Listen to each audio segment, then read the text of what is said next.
Our microphones are not muted. That's weird. Well, That's stop right. saying things. Hey guys. Well, there used to be cool music, but I got a copyright strike for copyright-free you music. don't hear us So talking. Hello. just imagine there's a cool metal song like 5, 4, 3, 2, 1. I love that stupid intro. It's so fun. That's the best. So the person who's responsible for that intro is here today. Yeah. So happy Friday evening, everyone. Welcome to Oh my god, another episode of Grognards Assemble. And by the way, everybody got a copyright strike for that. We did. Yeah. Rich was the one that let me know right away. He was like, Dan, did you use copyrighted music? And I was like, no, it was no copyright and no attribution, and it wasn't supposed to be part of the auto scan fingerprint thing. He was like, well, I got a strike. I'm like, oh shit. All right, well, I tried. And now that's what we get. We get that intro. That'll be my intro forever because I love it. I'm gonna have to do that for my show. I'm gonna have everybody sing the Game Master Rogers Neighborhood. You know what my favorite part about that is like you and I were like making metal music songs for like 10 seconds, and then James finally chipped in during like the last second and a half. Yeah. So beautiful. Yeah. So, hey James, Oh, you want to hop on? Let me know, buddy. So yeah, happy Friday night. Look at that. Oh, where's the text on the screen? That would be because I am bad at my job, and normally, normally I have a helper, but my helper was like, you know what I'm going to do? I'm going to do other stuff tonight. You have a helper? Who's that? James. No. Yes. He's really? James is my helper. Yeah. James, I don't think we're talking behind your back. We're right here in front of you. Yeah. Unless you're turned around. Hey, wait a minute. Shellback. Wow. Wow. Rude. Listen, if it gets me the subs right now, I got to get. Hey, I hit 200 today. Yeah. Congrats. Thanks. Congrats, Dan. Thanks. I did an OSE video with James and got like 30 subs off of one video. So it's fantastic. Nice. It's fantastic. Well, happy Friday night, Roger, Stan, Rich. How's it going? Yeah. Happy Friday night. I'm celebrating. It was a long work week. Ooh, I should have Yeah, me too. I should have a shot. Is that water? No, it's this is water. You're drinking coffee at 7 o'clock at night? I have a problem. Yeah. I had to cut back. I kept getting like cortisol dumps waking me up at like 3 a.m. That was lame. Yeah. I generally avoid that sort of thing. Coffee like after 2 o'clock. Like I usually just have a cup in the morning and that's it. Yeah. But for late streams, for this and tomorrow night, I'll be drinking coffee. Late? 7 p.m. is late? No, this isn't that late. But after this ends, I'll be up doing stuff still. Yeah. So I'll be up for a couple hours, and then tomorrow we'll be up late. So I'll be drinking coffee. That's true. Yeah, I normally drink coffee during Chubby's game because otherwise I can get kind of sleepy. Yeah. So. Yeah, definitely. For as much crap as we give James, I also like to go to bed at a reasonable time. Yeah, well, yeah, but James likes to go to bed earlier. Right. Yeah. So yeah. Like 7 p.m. Yeah. So night, buddy. I know you're in chat. I know you got a, timer on that. So all right. Well, what are we talking about today, Dan? Today we are talking about like homebrewing adventures and how we do that for our various campaigns. And I thought you guys would have a whole lot of great ideas because you all run a lot of games. Like Rich runs a whole ton of games. You have an every day or every week game, and I've got a couple. Yeah. And Stan has 92 some odd Castles and Crusades session diaries. So he's got to have all sorts of good things. He's got like 5 games a week going on or something now. It's crazy. Do you really? Not anymore. Oh. Shut up. You've got like 3. No, maybe 2 at the most. Depends. I'm down to just 1. Yeah. I'm just down to my Tuesday night Greyhawk Castles and Crusades campaign. And I brought my Thursday nights, which always struggled. I brought my Thursday night to an end. I was like, all right, I moved those two guys over to my Tuesday night, and then I just shut down my Saturday, evening OSE game. Kind of brought that to a close too, because it was hard to pull that off. So I just have one to focus on, which is awesome because that'll give me plenty of time to start writing adventures for my upcoming, conventions. Well, and you had a really fun one that you definitely brewed up that you ran. And I'm tweaking that, and That's the Icon. so Dan played in my my homage or adaptation of Red Nails for Hyperborea 3rd edition, which is far better than 5e because 5e sucks and you have to play that shit. Thank you, Rich. I love you, buddy. Yeah. And as a matter of fact, the next iteration of that, I will be running that twice at ShireCon, and this time it will have figures from the Monolith Red Nails box set that Ducato is currently painting for me. So, so the next group are going to get a much more upscaled version of that. So I'm really excited about that. And I'm still tweaking that adventure, make it a little bit more in depth because it worked out great with you guys, but it ran really well. A little bit more. Yeah, we took about 20 minutes to actually make characters, which was fun. And it took 35 or 40. Did it really? It didn't feel like it took like 35 minutes. Well, and that's something that when you're running your own games at a convention, for certain game systems you have to go with pre-gens, and as streamlined as I thought I made that, it could still have gone a little bit further in that streamlining. And so I'm going to just hand out 6 character sheets, and they'll have everything filled out but the names, so they can name their characters, and get right to it and get right into it. Yeah, I would definitely say that Hyperborea is probably just over the line of where you'd want to make characters for a convention game. Yeah. Shadow Dark OSE, sure. Unless you're going to run like a 2-hour game or something, you know what I mean? Yeah. Hours or something like that. But Shadow Dark is definitely a game that a game system that you can make up characters in 5 minutes. 5, 10 minutes, 15 minutes if somebody doesn't know the system at all. Yeah. You can, So. Yeah.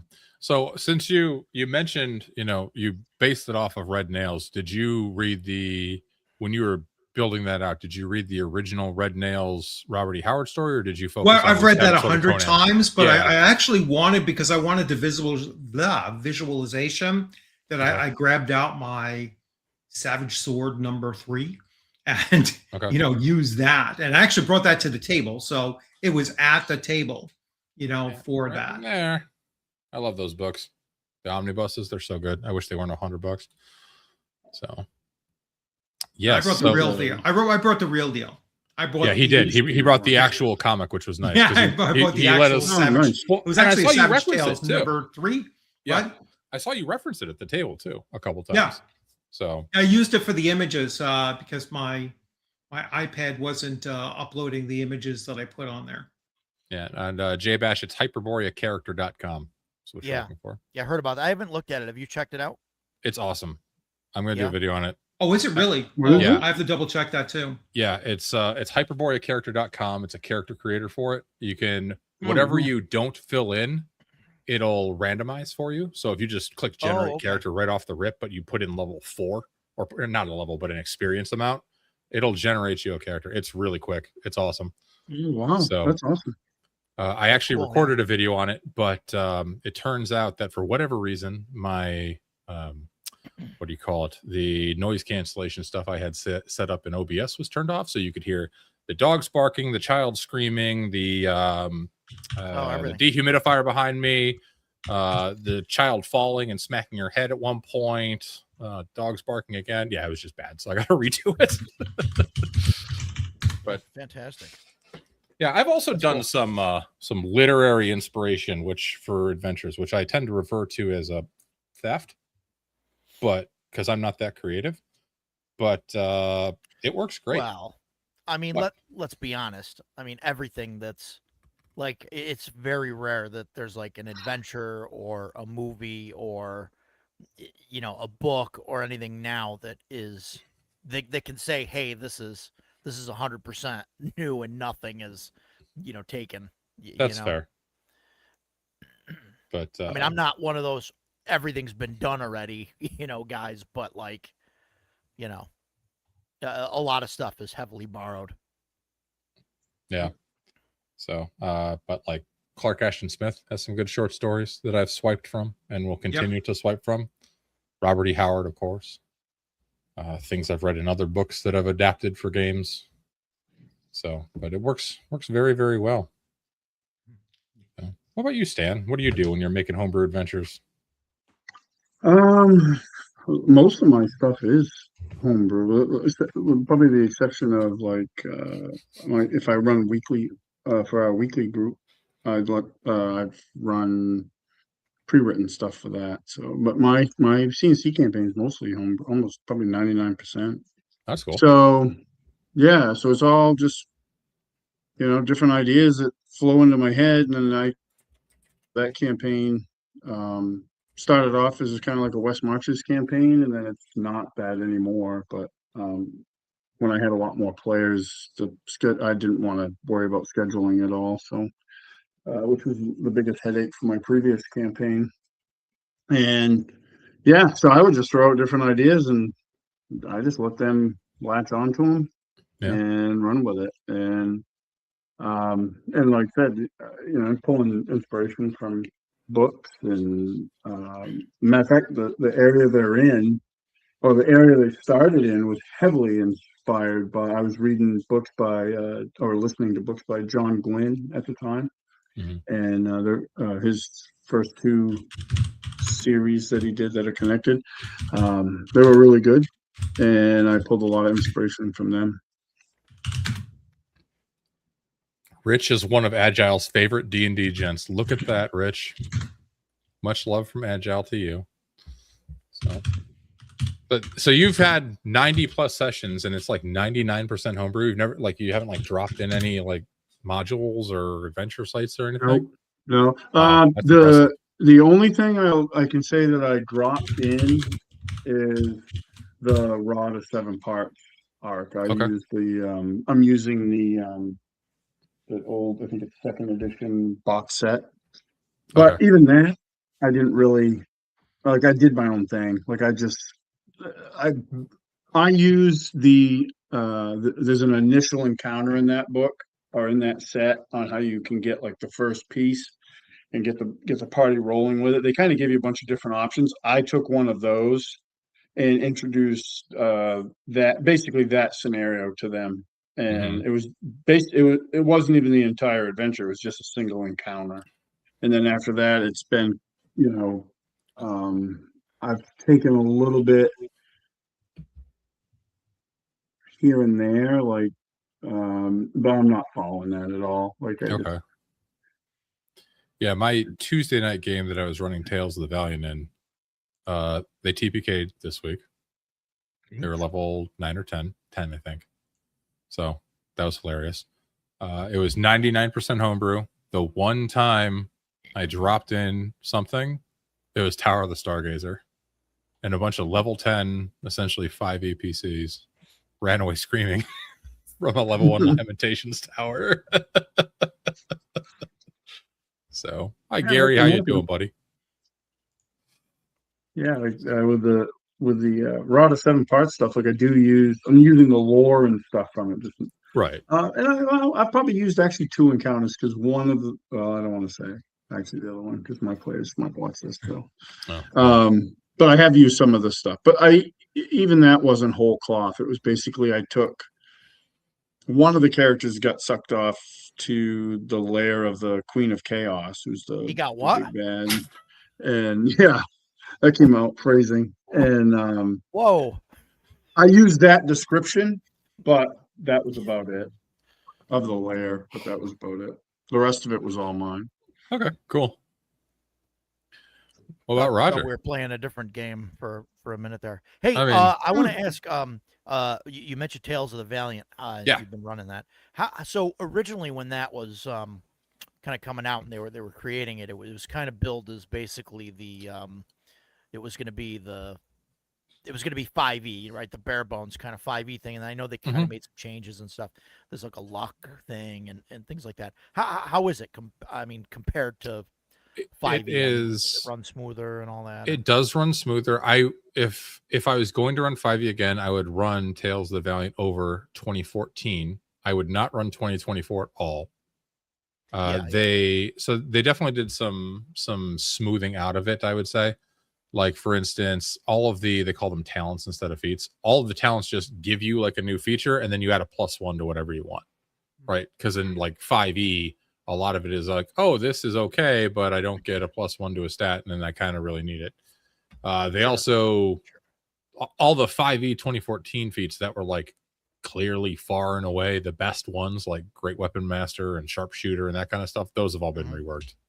So it's all right. I don't think I would run it again.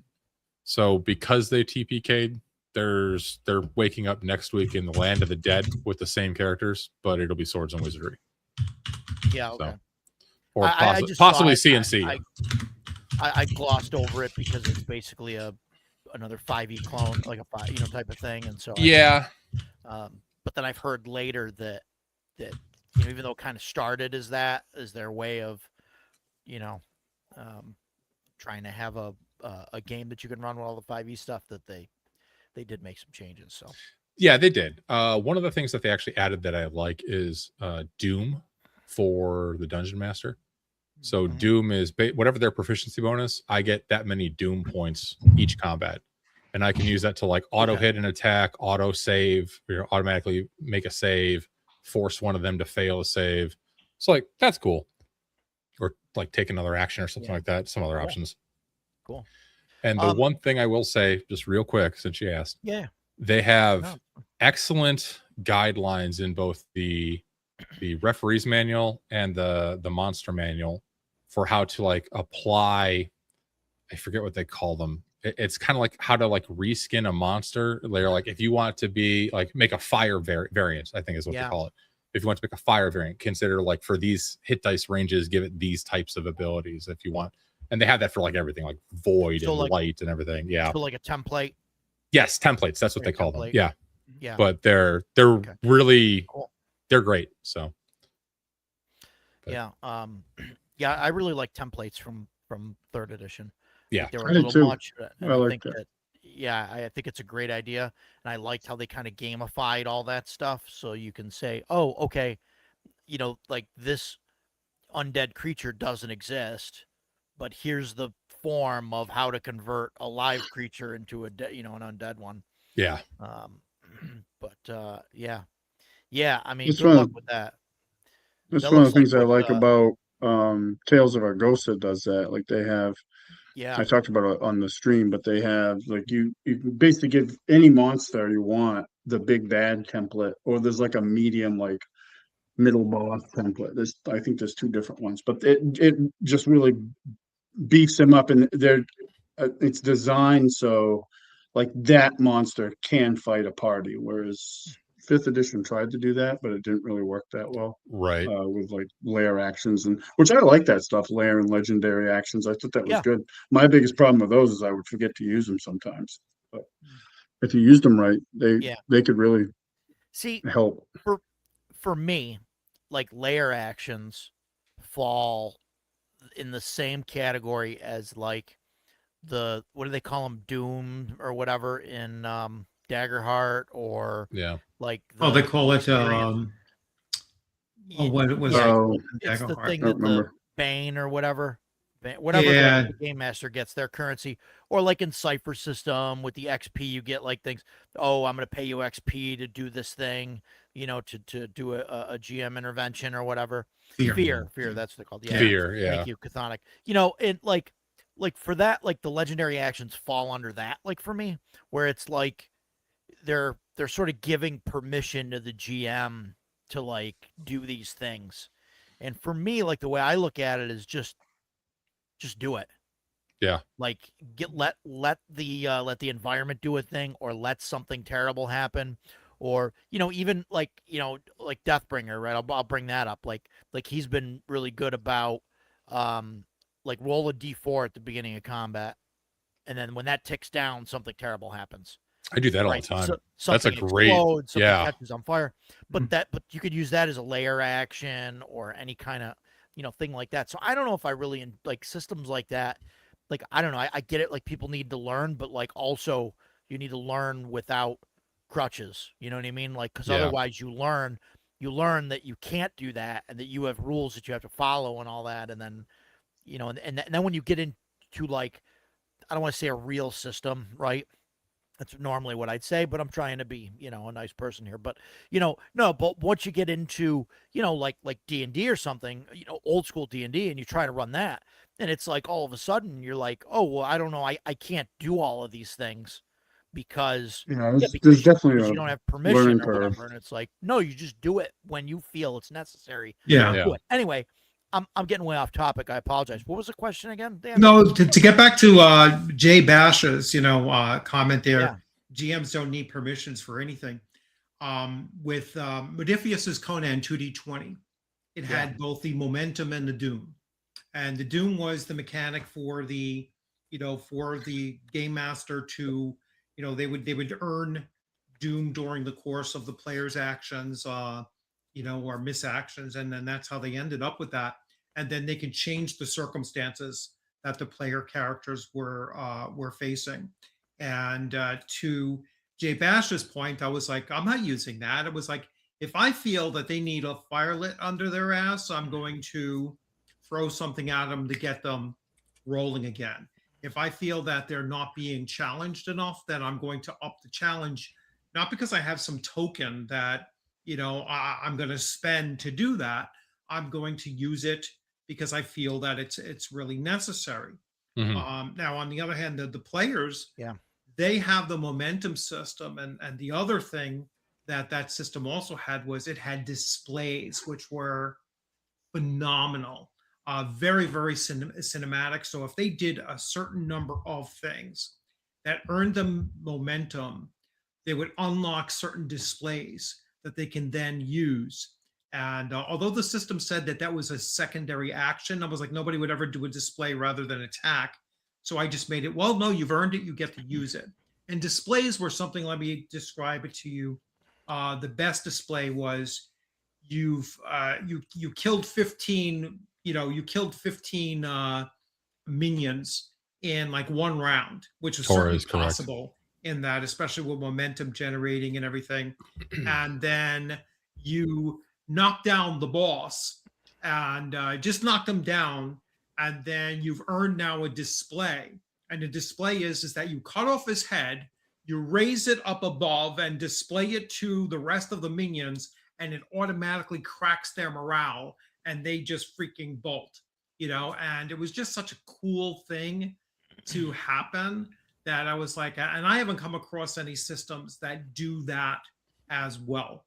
So so yeah, when homebrewing, to bring it back to our topic, when homebrewing, I find that not just homebrewing the adventure, but homebrewing the game mechanics, or really house ruling the game mechanics for that more cinematic and just exciting kind of gameplay to take place at the table is also, I think, equally important than just writing your own adventures. You should be writing your own game tweaks, mechanical tweaks to make the gaming experience much better. Dan, can you pull up OSR campsites Yep. quote again? Yeah. I want to. So that says, as a DM, you shouldn't need permission to run your big bad monsters the way you need to. Like I agree. I agree with that 100%. I will just say one thing. I would not change the way combat works without like letting the players know about it. Like I wouldn't have like extra attacks or like change the way that, you know what I mean? Like, yeah, you run the bad guy like the way you want to, but make sure your players know, hey, when there's a boss monster, Yeah. they get extra actions, they get to go between players' turns. You know what I mean? Because if they're playing Shadow Dark, they're going to expect to get all the way around the table before you get a turn again. If you all of a sudden say, like, after every person goes, oh, this thing happens, and you get, clawed, or or the room falls apart, or, whatever, they're going to be like, oh, we didn't know, you know what I mean? And then if that kills them or causes problems, it's on you because they didn't know that was going to happen. You know what I mean? Right. Yeah, that's So fair. they should know the rules of the combat. That's all I'll say about Yeah, I mean, like I've had like single boss monsters where I said, okay, this is going on initiative 20, 14, and 7. Yeah. Good luck. Like I've done that. Right. So I'm usually always changing how monsters work. So yeah, my me players too. just kind of always accept. Like they're like, oh, great, like, oh, this guy's tough or whatever. Yeah. But I have don't a much player issue that with gets really excited and looks up monsters online. So Yeah. I can't use Oh, anything my that has like a God. published stat block. Yeah, Chase. mine don't do that, but they just That's for a expect me to different have episode, changed but it. yeah, I have that problem. Oh, do you? Yeah. Yeah, not so much I mean, I have, yeah. People I like change breed monsters up things. just to change things up and Yeah, make it a little bit a little bit unpredictable for them, or Mm. it's sometimes it makes it just a little bit more gonzo, weird, surprising, scary, whatever pulls off just a different feeling. Oh, we're not fighting just another zombie again, yeah. kind of thing. That's what's really great about homebrew. Whether it's the world or adventures or whatever, is that you don't have to worry about, like, all of it's new. Like if the players might know what things are or whatever and have an idea, but like the characters, they're not going to know. The PCs aren't going to have an idea. So like if everybody's been playing, Shadow Dark for years, and then all of a sudden, if the brand new first level PCs come across skeletons, they know how many hit points they have. They know what they are, but like Yeah. if they don't have any idea what the thing is, they have no idea if they should run or not, so it's kind of interesting. They got to try and feel their way through it. And that's something that I learned even recently. This is, goes into the homebrew thing where we switched over to Forbidden Lands to try that. And I'm using my existing homebrew world for it. And I used some of the adventure sites in the Forbidden Land books that I put out. And I used one of the small towns because I thought it was interesting. And as soon as I named it, that somebody was headed there, an NPC was headed there, one of the players in the game immediately was like, oh, that place, yeah, we're not going there, fuck that, like, because he's like, oh no, that's a bad place, we don't want to go there, there's bad shit going on there, like, whatever. And then immediately the other players in the game were like, oh yeah, then we don't want to go there then. Whereas if they didn't know, and if the town name, if I just said that it was, Bob's place, they would have said, oh, do we want to stop here? Would it, you know what I mean? And they may have stopped there or whatever. So I think that's like a thing with homebrew is, I think it's good for homebrew to have different things, even if you're just reskinning existing things. I was just Like, about to say that. Yeah. I love adventures that are like adventure sites that you can Mhm. very easily reskin. Mhm. So that's Greg Gowron's Lost Tomb of Cascock Moth the Undying. Yeah. His I mean, second I've Kickstarter is going live soon, by the way. I've run Keep on the Borderlands. There's a ton of different copies of Keep on the Borderlands out there. Yeah. I've ran a ton of different ones. Multiple times in different games for the same people. Mm-hmm. And they don't see that it's the same because I might spread the caves out, or put a cave in each separate hexes, you know what I mean, and different, just use them in different places and all of that stuff, or rearrange them, and people don't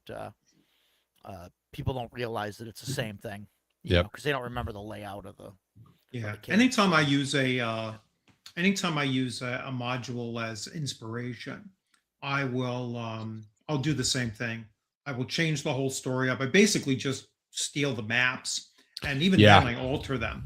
I'll put them up into into Paint, and then just eliminate sections of them, and just make it something different. Or like what Roger said.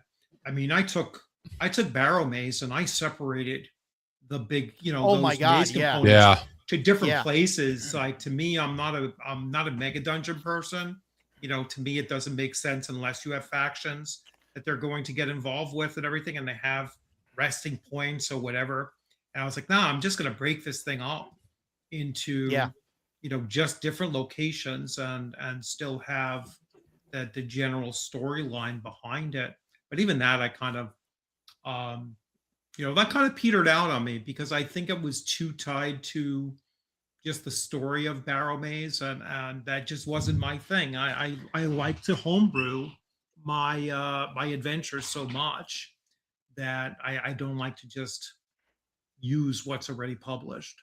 Yeah. Yeah, I do a lot of reskinning. When like I do like a ton of just straight up homebrew. Like when I'm on conference calls at work and I'm just like listening and paying attention, just in case anyone from my office is here. I do listen on all those calls. But you never know. I don't think they know I have YouTube. No, I'm not gonna get fired. But like I this is the, if you watch the Monday night game, like I made the blue hole under the Oasis. I just doodled it up during a conference call, and then just over the week, filled in some rooms and came up with some ideas, and yeah. So Rich mentioned changing up maps. So so on the Wii, right, the Nintendo Wii, a long time ago, Roger used to be a Legend of Zelda fan. Still am, really. I just don't have time to play the games. But so Link, in case you guys don't know, is left-handed. Yes. And Roger is also left-handed. So that's a fun fact. Write that down. It'll show up in a quiz someday. But at CNY. But spoilers. But anyway, so Link is left-handed. So when they made it for the Wii, right, they had the game that was on the GameCube, and then they made it for the Wii. When they ported it over, it was weird because the Wii had the motion thing, so you had to do it left-handed. So you had to put the joystick in your left hand and use it. You talk about Twilight Princess as a sword, yeah. So what they ended up doing, was it Twilight Princess? Yeah. No, it might have been Skyward Sword. No, it might have been Skyward, whatever one it was. The first one that came out with for the Wii. What they ended up doing is to make it better for right-handed people. Is all they did is they mirrored the entire game. Right. So now Link was right-handed, all the enemies were left-handed, and all the maps were backwards because all the maps in the game and everything got mirrored. And I was like, oh, that's amazing, because then I could run Tomb of Horrors, and even people that knew it would be like, okay, if we go left, we die. If we go right, it's okay. So let's go right. And that's a good idea. Down the left hallway or whatever. And like even something that simple, people just like, they get so turned around and they're like, wait, what? What just happened? Like, and they have no idea. And so yeah, it like when Rich says like, yeah, moving the map or changing the map around, like you really don't have to, don't like take apart the entire thing in Photoshop and redo pathways and all of that stuff. Just mirror it, flip it or whatever, So they mirrored the floor plans of my house, and then not all of the installations matched the new flip. That's why when I did my my air unit up in the attic, they were like, "This is backwards." So I was like, "Yeah," because the house floor plans are backwards. And they never flipped that thing around. So yeah. So you got a left-handed house. Yeah. My garage is on the opposite side. My, everything flipped, but some of the installations. That's funny. Wow, that's interesting. A left-handed house. Well done. Yeah. Wow. Yeah. So, but do any of you guys ever use like this bad boy? I've never seen that. I haven't. I use similar book, like the Raging Swan I read stuff. through some of it and everything. It's just, it's I would say it's very academic, and you'll get awesome ideas from it, everything like Mhm. that. But Yeah. I just sit down and I just start creating an adventure. I kind of have an idea of what the big stakes are, and then I Yeah. just build around it, and it's you know I've been doing that for decades, so it's not across different systems, so it's not something that I really need to use a Yeah. lot of, because I know one of the questions, before coming in here is, do you use any kind of like, I agree, Stan. charts or graphs or randomized tables and such? And no, I just go off the top of my head. Yeah. That's usually what I'm doing. I really like that book better than the tables and stuff that are in it. The stuff that's in the margins. Like there's just a list of just Yep. words and stuff in the margins, and you can Yeah, just on pull. every single page. Yeah, you Mhm. just Yeah. pull some words and random page, grab a word, flip to another random page, grab another word, and that can be the basis of your idea or whatever. But Yeah, I have a smaller version of that. What it was, it's like Tome of Adventure Design. yeah, that's the older one. That The yeah, Frog Yeah. God one. That's the this one. Yeah. So yeah, that one's awesome, Stan. yeah, Yeah, that's Yeah. the original one. Yeah, Yeah.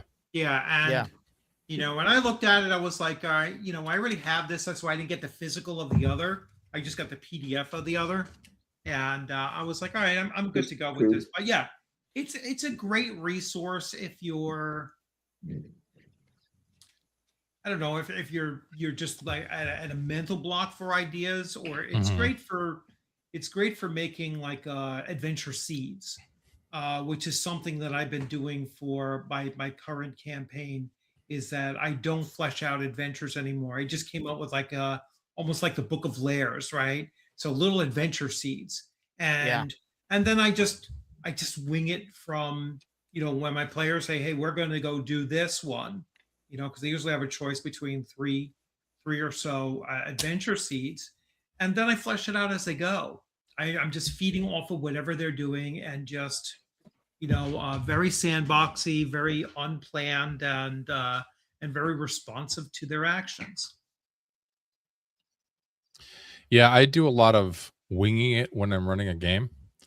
So generally I'll have like a premise or a few like thoughts or hooks, and I'll present them, and I like to just kind of react to what the players do, Mhm. right? I don't want to say this week you guys are going to that tower. I just like to kind of set the scene and roll with what they do, and I often find that a lot of the random shit I pull out of my ass winds up becoming like adventure seeds for future sessions. Right. It's actually been kind of refreshing running a game online on Mondays, because midweek I can be like, what the hell did I say last week? And like go, rewatch that 5 minutes and be like, oh yeah, that was pretty good. And then, build on it from there. So Sometimes with my stuff, it depends on what we're doing. Like if I know that they're going to like a certain area, and if it's something that I'm going to use like a lot of terrain and miniatures for, and it doesn't have to be a lot actually, but sometimes I just go down. We do that in the basement. That's where my big table's at. And I'll go down sometimes, with a blank table, but I'll have an idea, like a kind of an idea what I want to do. And I just start building Yeah. based on that original idea. And then all my ideas, it expands out from there, like the dungeon or the adventure grows from there. Um, that's almost like reverse engineering it. A lot of times you Gotcha, come in Steve. with like Yeah. a full plan and then build your terrain for that. I often, most of the time, do it in reverse. Like I'll have, oh, we're gonna have this encounter Mhm. most likely, that because they've let me know, like, hey, we're going to confront so and so. I'm like, okay, great. What's so and so's place look like? Right. So I do it that way, and then um like I said, I use the Raging Swan books. Like those are a little bit more specific. It's not like the other book that one you guys are holding up. I mean, that's to generate an adventure. This one is Right. like this one here, the Dread Lair Nomicon is all about layers. So like if my guys were like going to a Etten lair and I was stumped for ideas, I just like go through and just start picking Yeah. out things in the Etten lair that I like that I would put in my notes so I'd remember, oh, there's a giant carcass hanging out front or of the lair or something, just little things like that, little flavor Mhm. things. I'll use those. I really like the Raging Swarm books, these two books especially. Yeah. No, they definitely look awesome. And I know they're starting to redo the covers on some of them. Hopefully they get to all of them. Yeah. Yeah, they're doing the three. The Well, I main don't know if they're three. doing. I know these two they're doing. They did for sure. And then I think they did the Dungeonomicon too, which I have over there. But that one's a little bit. I mean, I think it's more specific. It is. It's written for their setting. You could use it anywhere. I mean, it's very generic in that regard. Mm. And those are nice though. Like those things are nice. I've talked about them before. But they're nice because they give you like a framework, but you got to fill in like the monsters and if there's traps or if there's what's the treasure and all that stuff. So you have to do that. It just gives you a little nudge to do that. And you can do them pretty quick if you have, just a little bit of time. Yeah. I've done a handful. I've done a lot of stuff like Dan is talking about, where you're just riffing off of whatever the players are doing. Do a lot of that too. Yeah. A lot of that stuff. There are times though where I like to be prepared and have like more of a, because I think you can have a more polished product or whatever if you're trying Yep. to create something ahead of time. But yeah, I mean, I either way, I mean, I think it's important to run I or agree, at Agile. least read through modules that are made for the system Yes. that you're designing for before you just go home brewing stuff. Agreed. Because I think that's the best way to get the flavor of the game. I mean, you could read the stuff that's in the core books and all that, but read through the modules, the official modules for it, and you'll see kind of how they're designed, and then you kind of have a design space and say, okay, this is, and then Well, change it or do Yeah, and whatever like you want and with you it. get themes and moods and stuff too for the Yeah. system, right? Like, some are going to be a lot more high fantasy, some are going to be weird science fantasy, really good games are weird science fantasy, and then Yeah. Yeah, I would say you wouldn't even have to do like the official because for me it would really depend on what is the tone that I'm looking for, right? So true. I ran Sure. a 5e campaign that was very much like a grim dark campaign, horror and all that. And I mean, there was no official D&D adventure 5e adventure I was gonna read for that. So it was Yeah. more like, oh, I'm reading Warhammer, old Warhammer fantasy or The Witcher or stuff like that to get that flavor and tone that I wanted. Yeah, I agree with Jay Bash here. Books of adventure sites. I love adventure sites. That's why I love like little modules, right? This is an adventure site. Greg wrote it as a, Yeah. like a one shot, like a 4-hour thing. Like, this is what your characters are doing today type of thing. And you can just Yeah, plop those them in things are wherever. very helpful. Yeah, they're great. Yeah, I did that with the lair books. They Which were are those, my Rich? party. They were traveling to When a in tomb. doubt. Oh, Book of Lairs Yeah, and Book the of Book Lairs of too. Lairs, Yeah, When in doubt, that's go true. straight Yeah. go straight to the original. You know Yeah. what I'm saying? It's like especially if I have something where not enough players show up, and it's like, well, there's only 3 of us here, you guys are in a position where you can do something very minor, that only requires the 3 of you, and then I'll just jump into one of these and pull something out. Mhm. And boom, Yeah. it's a single session.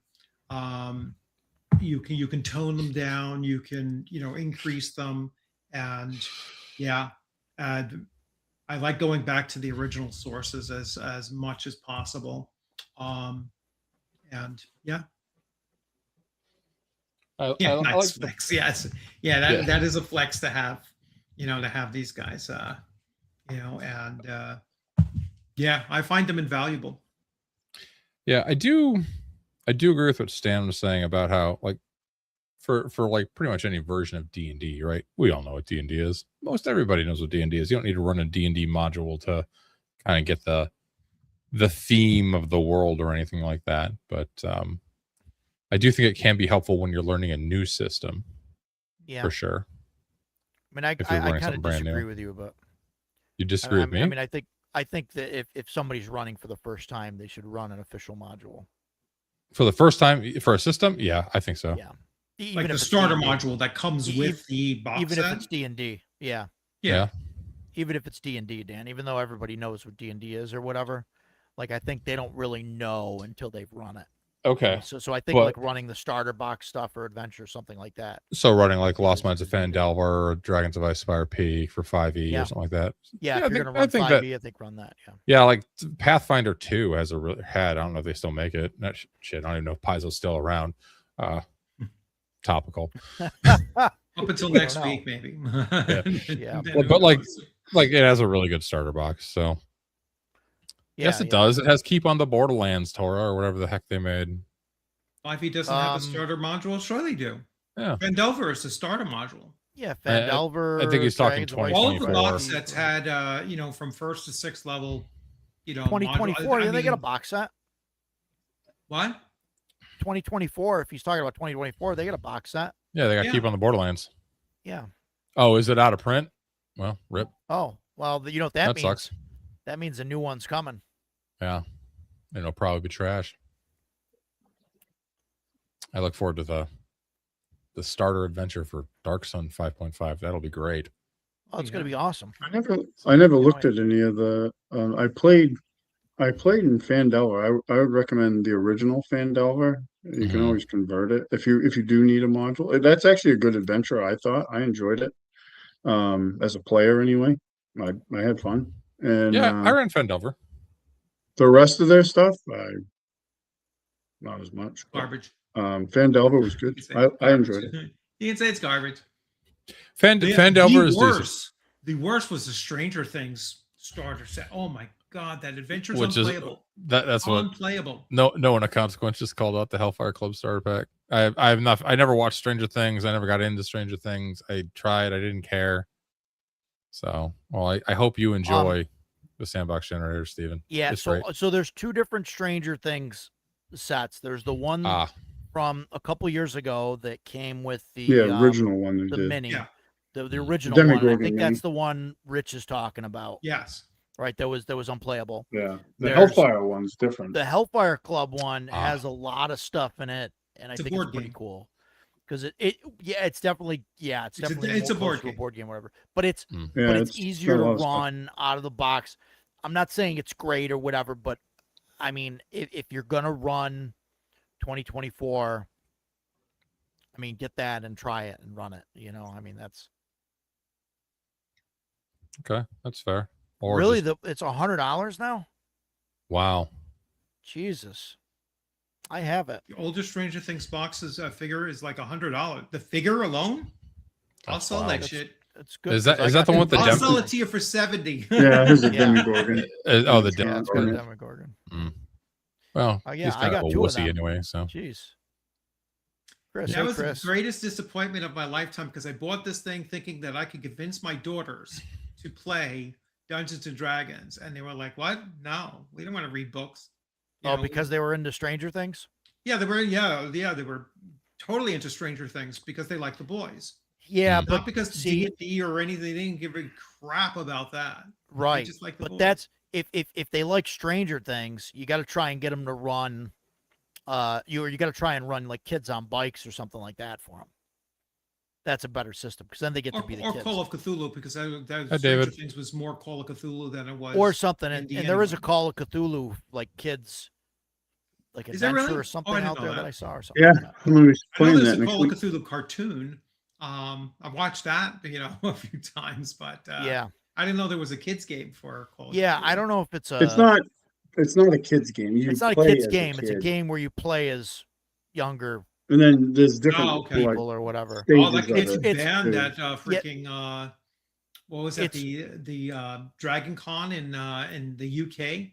You can't have You know, there was a guy that got banned for running a game that was like teenagers, you know, basically in a horror thing, and Wow. yeah, it did not go well. Yeah, this is the thing that lame. I saw is geared more like it, where Right. like you start off as like kids and then like you play an adventure years later or something like that. Yeah. I don't know if it's a box set or if it's It's a just a book. book. Do you know anything about it? It's a book.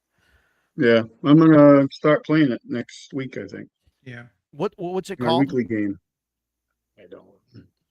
And are you going to play it? I'm not. You're going to play it as kids, and then Yeah. for like a handful of Yeah, and then there's play as 3 grown-ups? different. The way it was explained to us is there's 3 different stages to it. And I think you're older at every stage. Yeah. That's about. I don't know a lot about it, but I'm looking forward to it. So Actually, I'll be able to fill people in more when I get some time on it. Yeah, we'd love to hear about it. I unfortunately did J-Bash, and the game took so long to come out, and it was so lame by the time it finally did come out. I was very sad. Tor and I lament about it regularly. actually, Roger, on that subject, I'm writing a Teenage Mutant Ninja Turtles adventure for Yeah. CMYCon for kids. Oh, I love it. That's I cool. love it. So I it, love it it, should be Rich. fun. I know you had more teenagers at your convention than I've seen at any other convention. I love to be them. honest. They're all I my know daughter's most of them are friends. probably your daughter's friends that all came in to visit, you know, but Well, they play You know. they play D&D, they play Shadow Dark. 7 Yeah, Eastern, yeah, Chris. So yeah. I'm expecting to get a table full of 13 plus, Well, you know, Yeah. or 13 to, let's say 15. What are you going to have? You going to have pre-made mutants, or are you going to let them pick like some of the turtles and their allies? No, or- they'll go with. No, what's- I'm thinking of, because I don't like stepping on timelines and everything. So I'm gonna be reading The Last Ronin. So it's a kind That's of like good. where I've just read that. Michelangelo Okay. was left, and then Whoa! Spoilers. if you don't know that, that's been around since what, like 2012.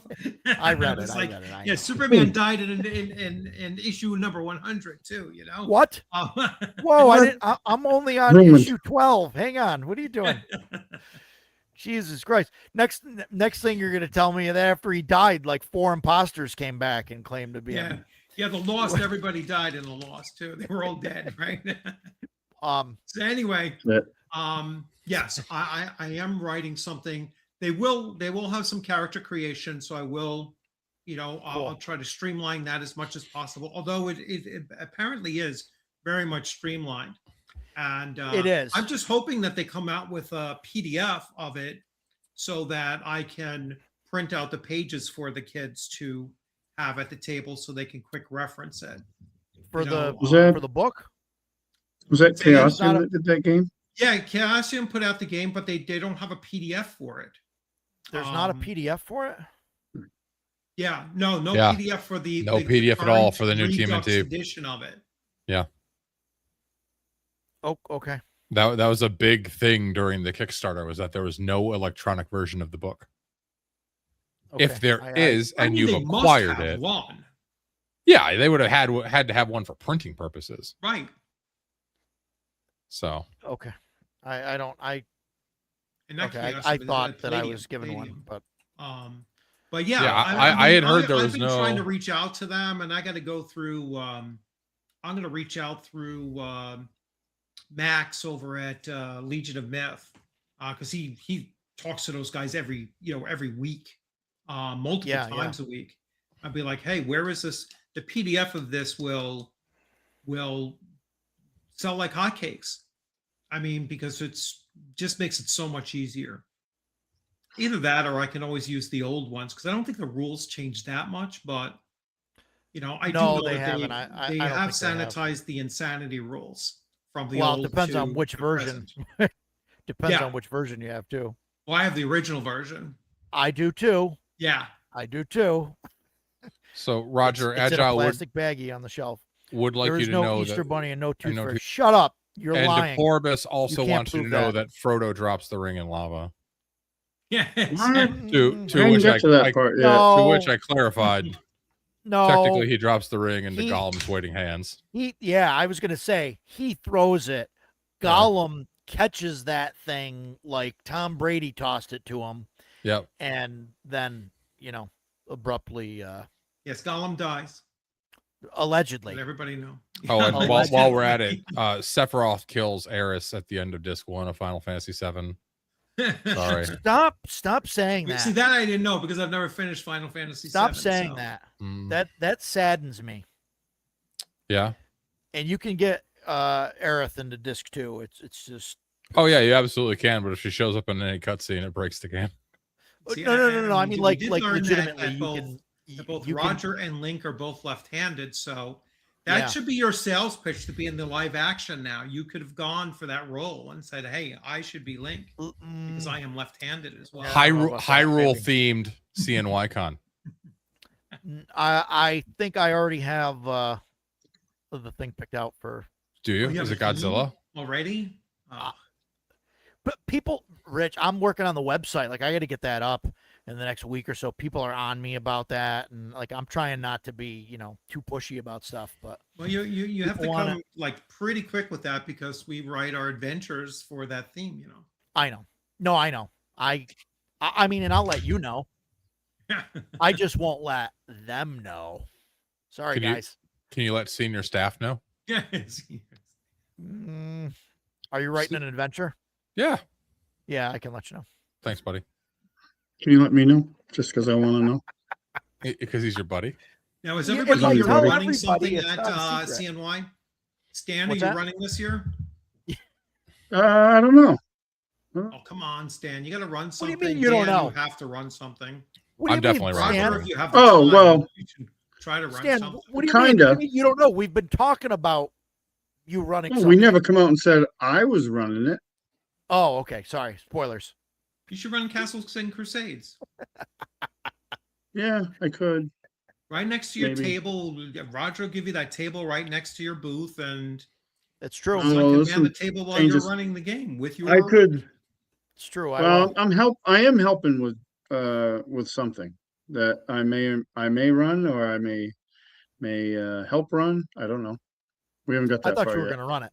I thought you were going to run it. I know we haven't talked about it. But I'm running a game at the I'm game day. not. I'm not opposed to it. So yeah. I'm just more busting your chops.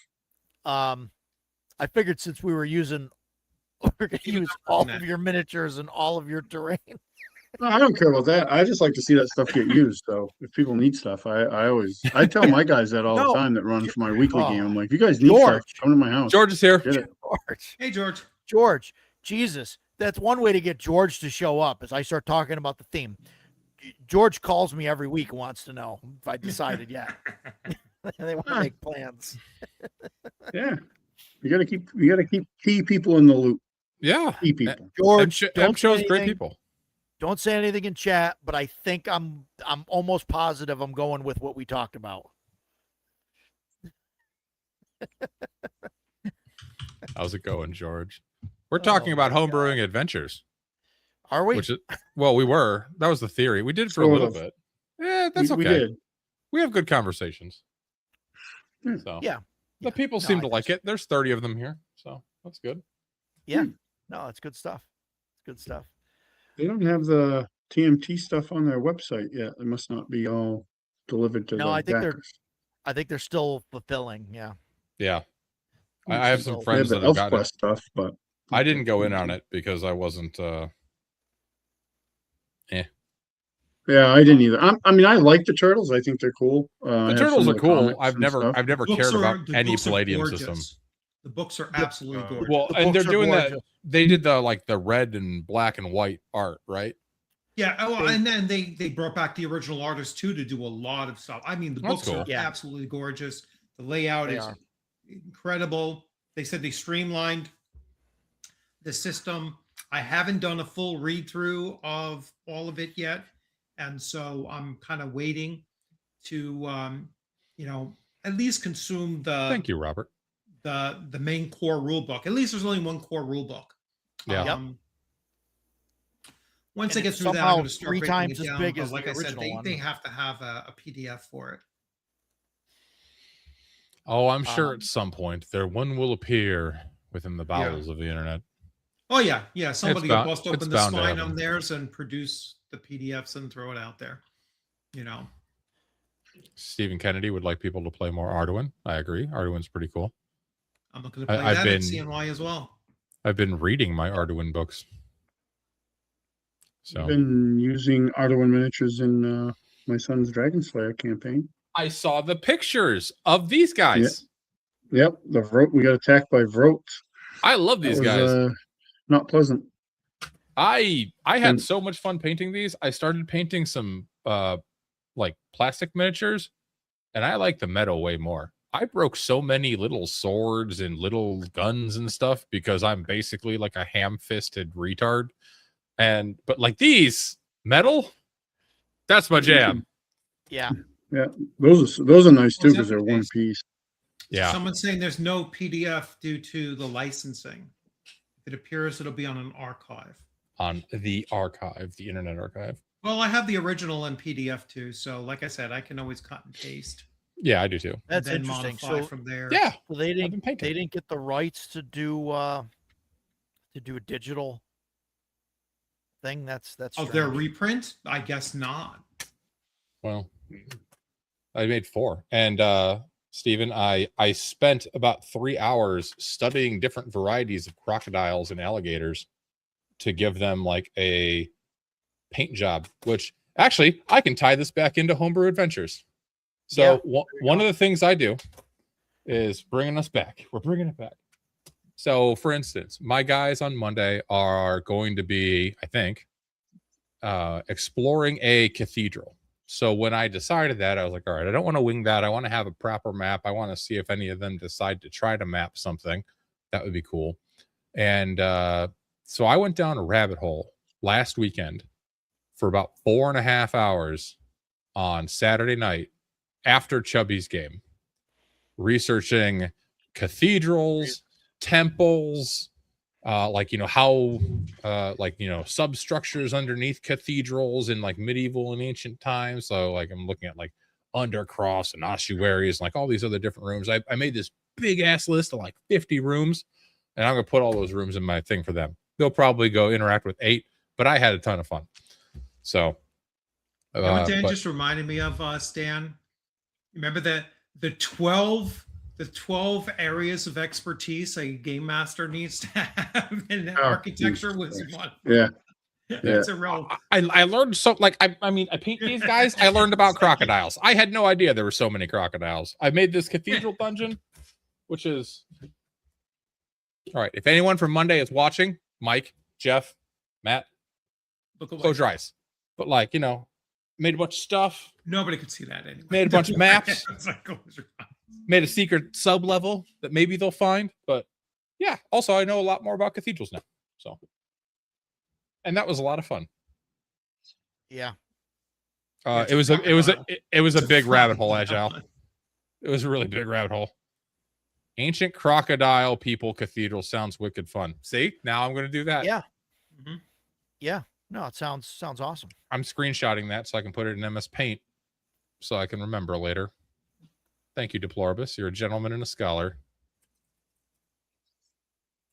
So there we go. I brought us back to Homebrew Adventures. Look at that. Nice. All right. How All are we going to because we bring us out of it now? Oh, you can just start talking about whatever you want. I don't care. We can talk about how No. you're left-handed and you like Zelda. It's fine. I like Zelda too. No. That's okay. They die every session. Your Monday but group yeah, dies but every so- session. So one of these days, I wanted to do like a adventure and map like generation on one of the Tuesday night streams. Okay. So maybe we'll do that at some point just to do just to show kind of how the process works. But I think it's interesting, like you hit on something good, right? Like you see these miniatures at a convention, like Central New York RPG Con, right? Yeah. And you're like, oh, Great okay, convention. these are Staff cool, approved. like crocodile, frog things, like whatever. Okay, that's cool. Where are we gonna put them? Like, oh, maybe they belong in a jungle somewhere, and maybe there's like a temple to maybe to a frog god or to an alligator or a crocodile god or something. The mix of both, the Vroat, whatever, there's a Vroat god or whatever, reptile god or whatever. And those are that's his, his avatar looks like that. And those are his minions. And then now you start saying, okay, it's in a jungle. So you take, you start doing like a step pyramid, you know what I mean, that you'd find in the jungle or whatever. And you like draw that out, and you just start getting these crazy ideas like what's there, like you need a MacGuffin, right? So like what's in this temple, Stan? What's in this temple that the adventurers got to go get? An idol. I put him on the spot here. An idol, right? That's perfect, right? And it's like a little gold statue or something of like this frog god thing or whatever, right? Aqua. I mean, you just start designing this stuff, and you just keep going with it and figure out what traps would be there and what things. Yeah, and that's the kind of stuff in Tome of Adventure Design. Like, these are great for. Like, what's in there? Some plague doctors that are making pickled onions. Okay. Yeah. Okay, maybe that one was weak. Awesome.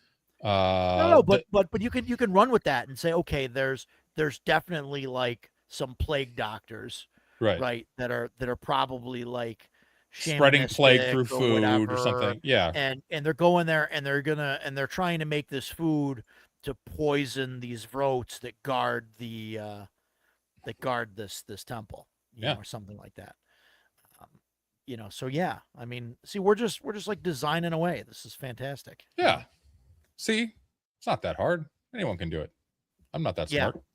Yeah. Steven, this is by Matt Finch, who does Swords and Wizardry and Osric. His company is Mythmere Games.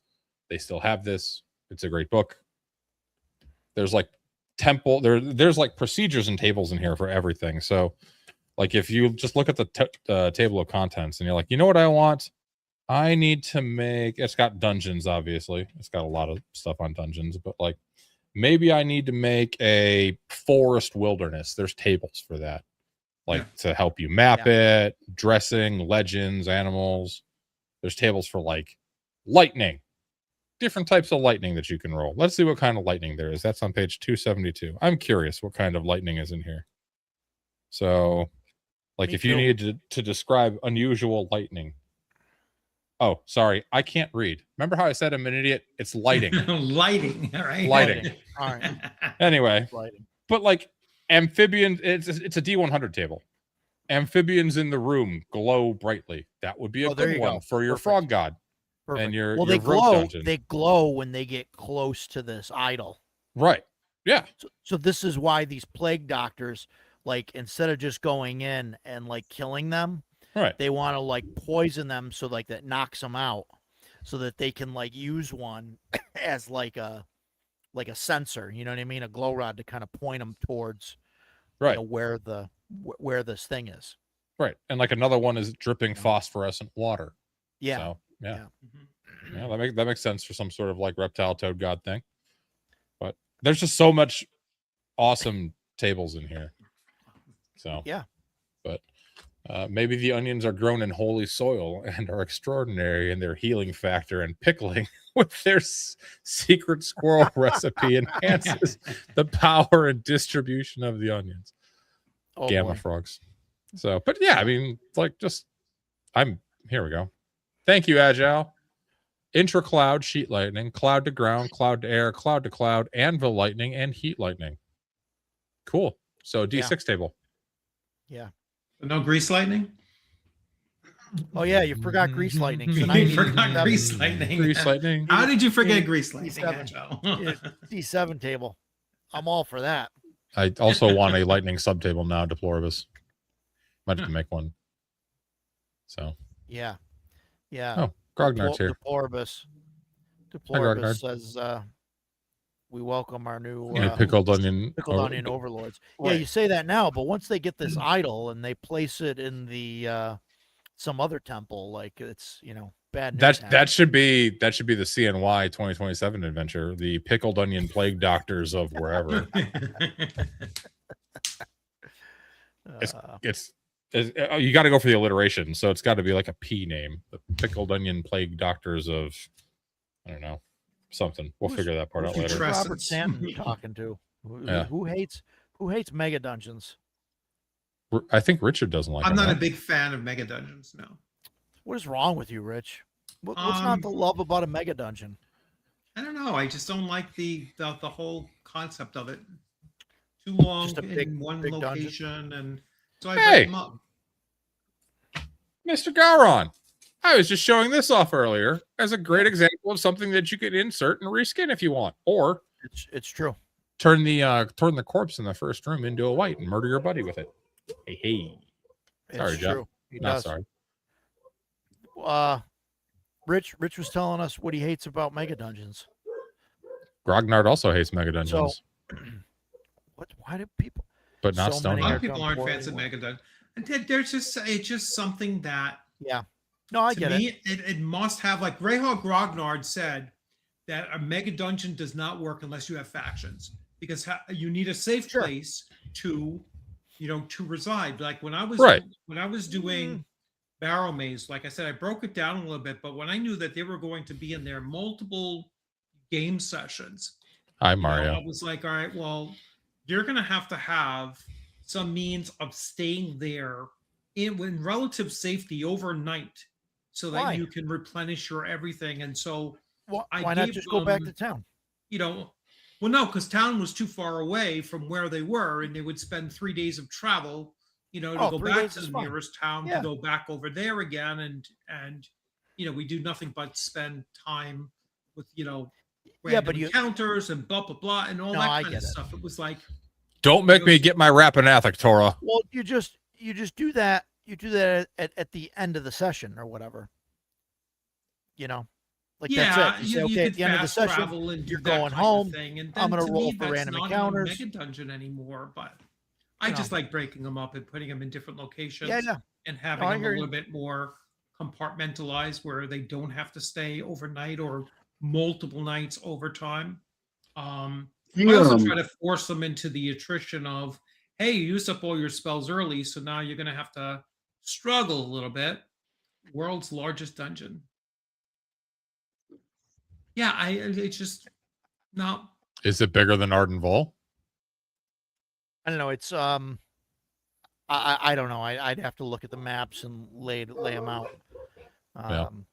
This is, I think, 16 maps that are like 20 by 30, something like that.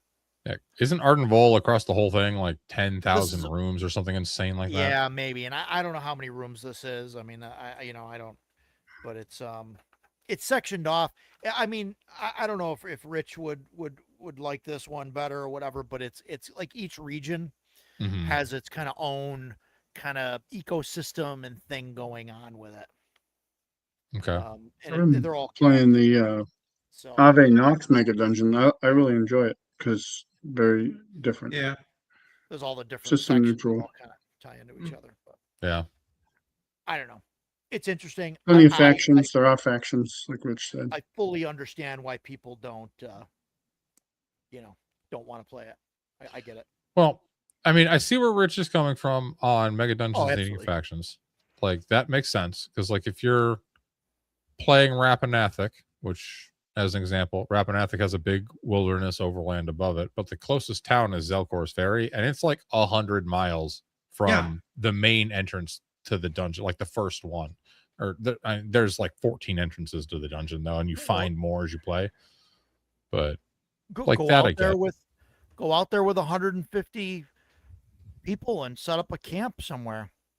I mean, even Red Nails is a much smaller cityscape than Mega Dungeons, and it has factions. So you will have opportunities to rest up if you need to, in order to then venture back out, from that. And again, that's not a huge map. Yeah, But it does have factions. Again, that's the only thing that a mega dungeon absolutely must have is factions. sure. I was challenged by Tora. Sorry, gentlemen. I had to pull a Does- Jeff and does get up and leave my own show. Rappanathic does that have factions in it?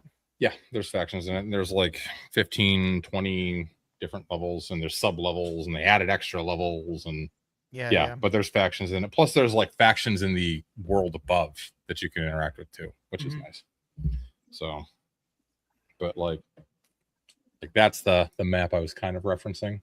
So Yeah. A is Zelkor's Ferry, and then the main Rapanathik is, and does this one doesn't have the scale on it, but each inch is like 20 miles or something like that. So it's a big map. Yeah.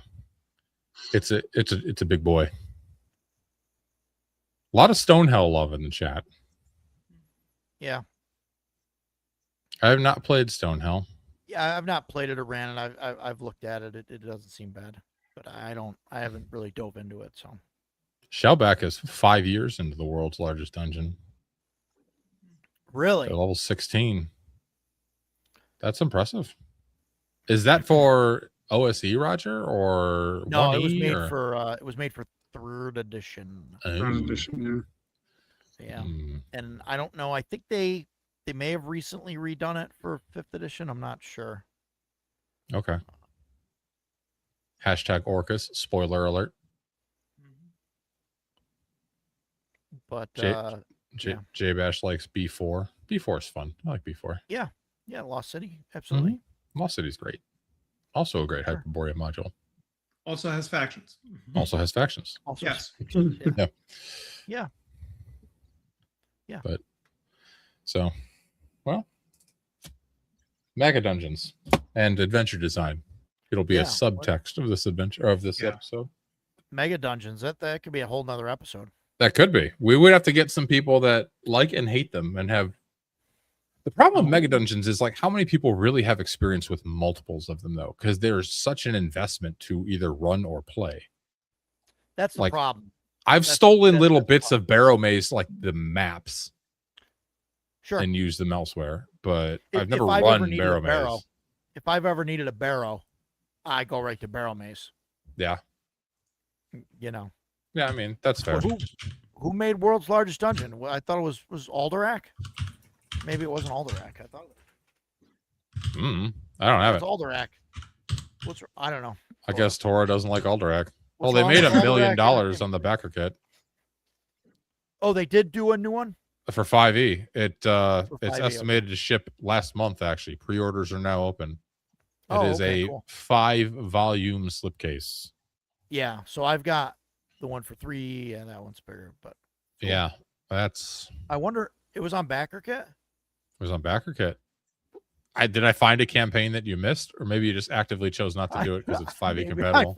Maybe I forgot about it. I don't know. You silly man. Terrible.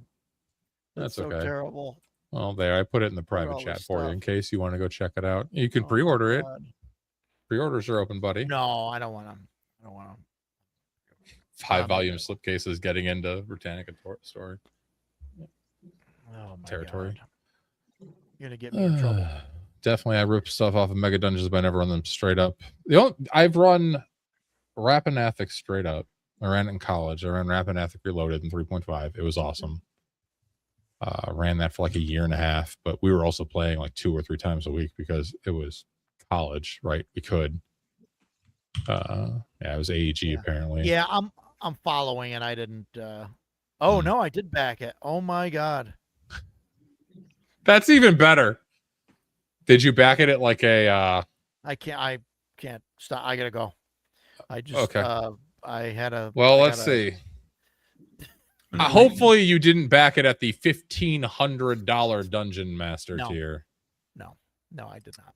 Okay, I could see you backing it either Dungeon Delver or Epic Adventurer, though. It's true. Okay, so it's one of those two. Well done, Roger. Why do you hate money? He's holding on to it. I can't even. Well, I mean, I don't even know when I backed it. I've never run Ardvol. Had to have been a couple of years ago. Oh, I cut and paste the wrong one, Sword and Stone. Had to have been a couple of years ago. So, for some reason, not all of Sword and Stones are coming in on this, so I put the other one. So you said I prefer dungeons under 20 rooms. Allows me to mix above ground encounters with the dungeon location. Okay. Yeah, so I agree with that. That one, yeah. That's from Sword and Stones. Okay. Yeah, for some reason, some of his are coming up in here and others aren't. Like coming up in the side chat, or am I just not clicking them all? No, they might be coming up in the side chat. I'm just not seeing them coming up like they're on my YouTube, but some of them come here, but others don't. Well, I'm pretty sure I don't have any sort of chat filtering on because I don't believe in that sort of thing. Yeah. And if It's like hit or miss. It's if just, people want to have spicy hot takes, that's they're not fine. fully integrated. Yeah. Well, sometimes Restream and StreamYard will just filter things that they think for some reason might have a no word in it. Yeah. So, and that's strange because like I've got like all that filtering's turned off, but some things get filtered anyway. So if you're in the YouTube chat fairly recently, it defaults to top, which is what YouTube decides is the top chats. Switch it to all, and you'll see everything on the given channel that you're on. Yeah, but also whatever channel that you're on, you're not going to see everyone's post from other channels, right? Because J-Bash, we are streaming to four different channels right now. Right. Yeah. You have to switch from top chat to live chat. Live chat, that's what it is. Yes. Yeah, thank you, Rich. Because I thought Dan blocked me the other day.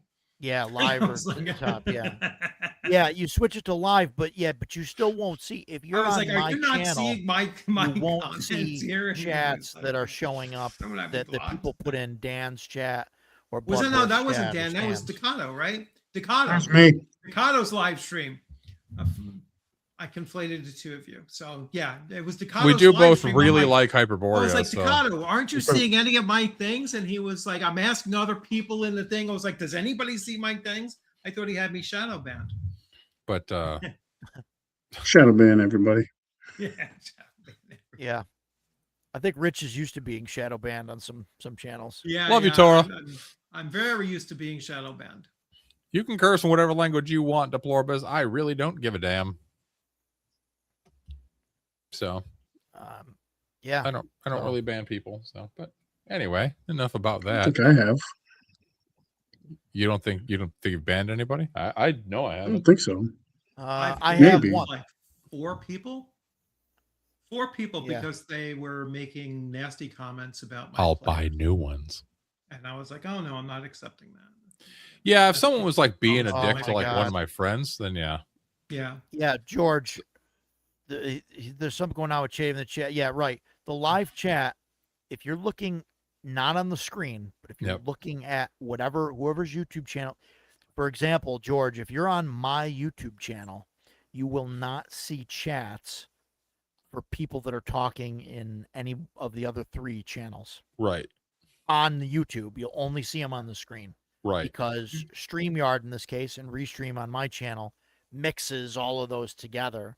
Right. Puts it on the screen, but it does not cast all those to each individual channel.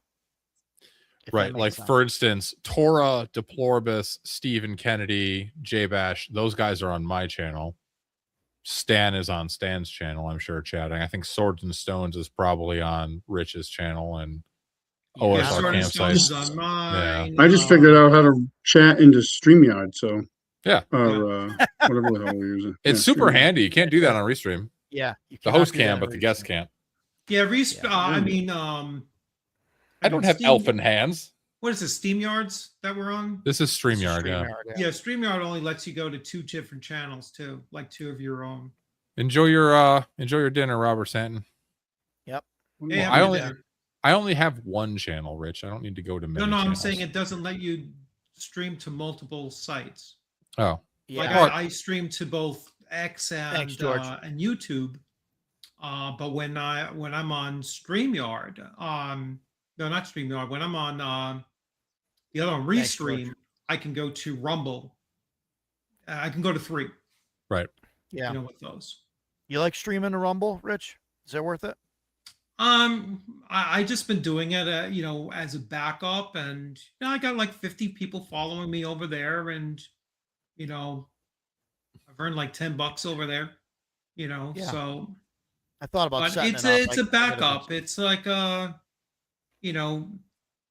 because YouTube is you never know what it's going to do. It could decide, hey, you've been around for 9 years and You don't have Yeah. 5,000 subscribers yet, and fair. so either change or move on. I hit 200 today.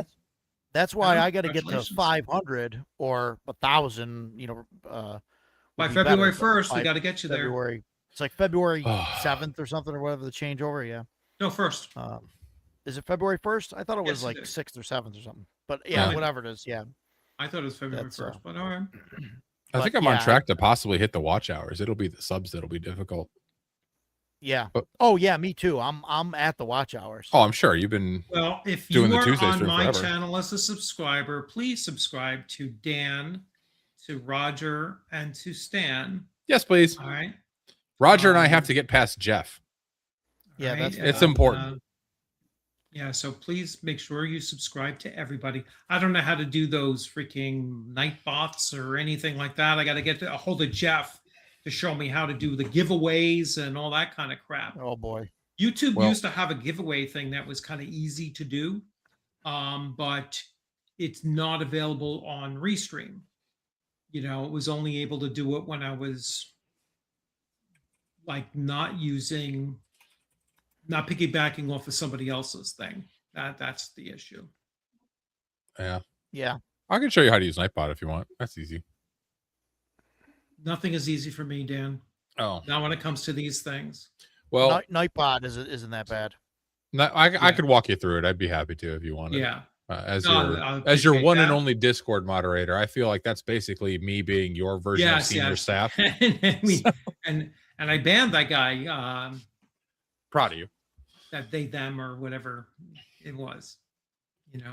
I haven't had a channel very long, Steven. I basically just started on like Memorial Day. Yeah. So, Yeah, and he's been doing But- great. but people like Hyperborea, so Yes. and apparently I haven't turned them away with my shenanigans and tomfoolery. So, but my rise to YouTube dominance starts now. Mr. Beast, watch out. Yeah, I need a Hyperborea t-shirt. Hopefully Jeff is getting to work on those things. He did say he's working on a Yeah. t-shirt solution. The women's size small is great for Hey, one women. millionth I- of our population, but I bought Ducatos is Troll Den Painting. Stan, is your channel's the at Ducato 1628, correct?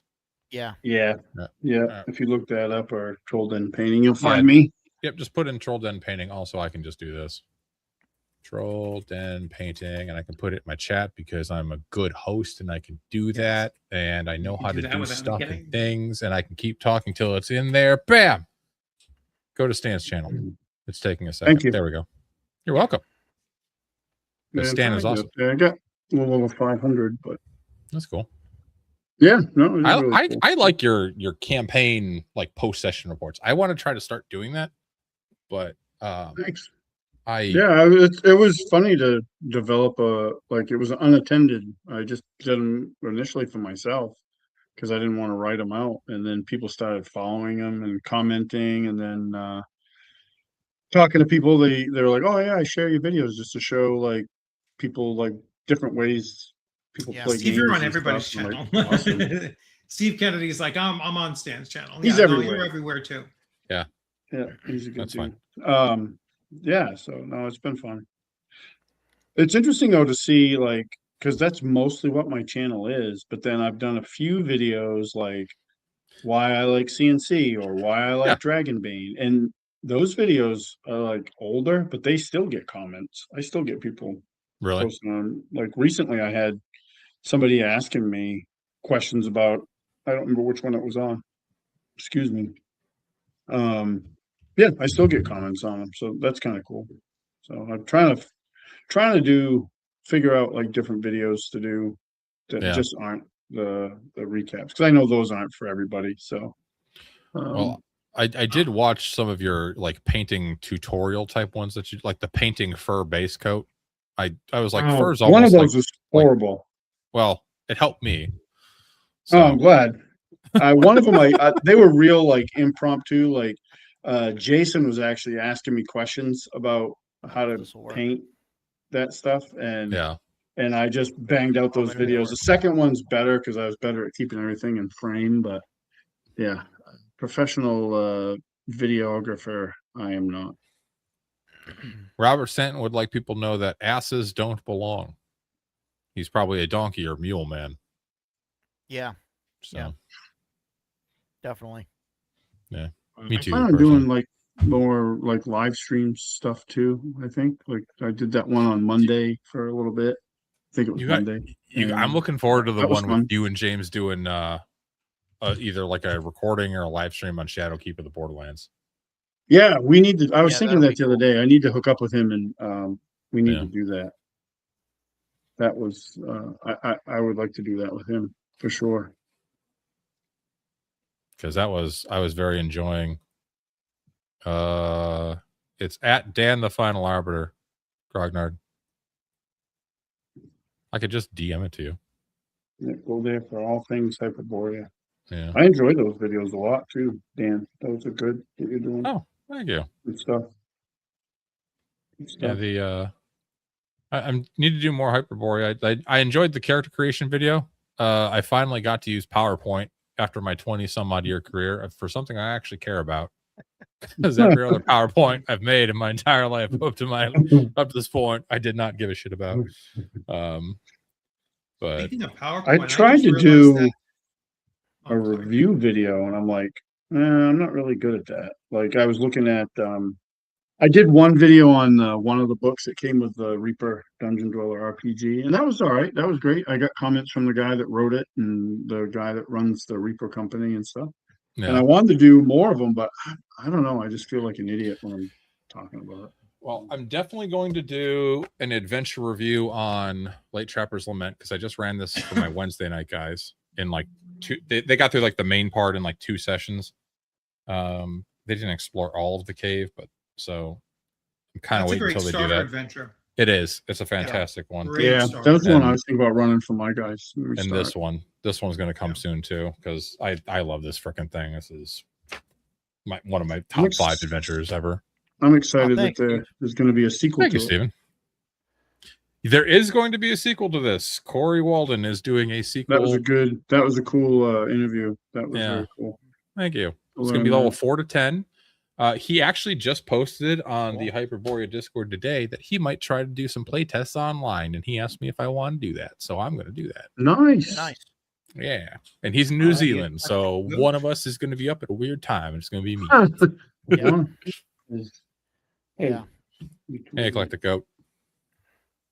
So, but yeah, I mean, I've basically homebrewed the crap out of this thing for Monday night.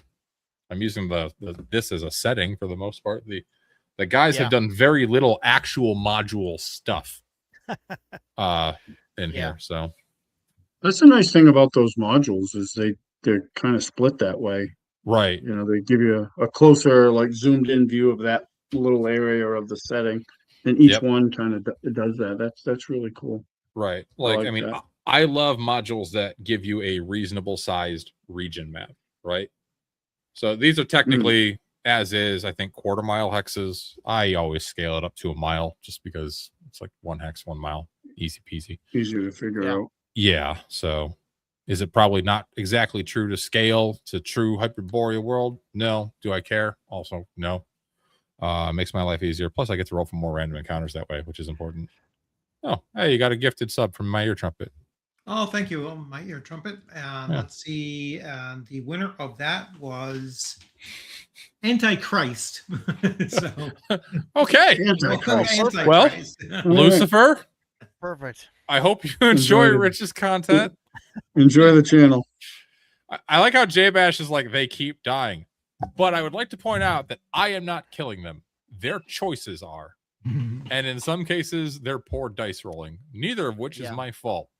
When 4 of them died this week, spoiler alert if you haven't seen it, I reiterated at least 4 different times, there are 3 windows in the room you're in. The street is about 15 feet down. And, oh well. I even waited until round 3 to cast Hold Person. So, I'm not So you triggered. know I wasn't joking. I'm not triggered. I just think it's funny that Jeff in particular is on character 5, I think. So, which is Sounds like our awesome. Shadow Dark foray was like that. Yeah. Yeah, I mean, Lord Madius's character's still around. Ragan still lives. He's the last plank on the ship of Theseus. So it's been fun though. I just saw today there was a ton of Hyperborea stuff on Erudite's channel. Yeah, he's been, as far as I know, he's been very much enjoying it. So he's been checking it out and looking. Yeah, he seems So to Erudite, we just be a we just big fan of wrapped it. up, a two-session Dark Sun, second Is it? edition Dark Sun game. Are you guys doing more, or was it just the 2?